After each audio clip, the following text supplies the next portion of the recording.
Një tjetër natë tmerri për banorët e Kievit. Ekipet e shpëtimit vijuan kërkimet mes rënojave të një pallati të goditur nga një sulm me raketa dhe dron rus, ndërsa familjarët prisin me ankth lajme për të afërmit e tyre.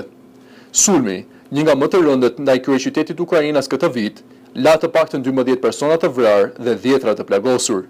Në lagjen Podilski, zjarfikësit dhe ekipet e emergjencës punuan për orë të tëra për të nxjerrë njerëzit nga ndërtesa e dëmtuar rënd. Mes atyre që prisin përgjigje ishte 22 vjeçare Aliona. Ajo qëndronte në një park lojrash pranë pallatit të goditur, duke ndjekur operacionin e shpëtimit dhe duke shpresuar për lajme për shoqen e saj, 19 vjeçaren Vika. Sipas saj, në ndërtesë ndodheshin edhe të afërmtë të dashurit të Vikës.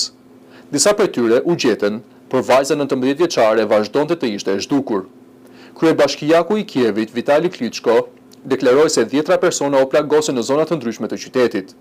Sulmi ndodhi vetëm pak ditë pas bombardimeve me vdekjeprurëse ndaj Kievit këtë vit dhe në prag të samitit të NATO-s në Turqi, ku presidenti amerikan Donald Trump pritet të takohet me presidentin e Ukrainës Volodymyr Zelensky për të diskutuar përpjekjet e reja diplomatike për të dhënë fund luftës.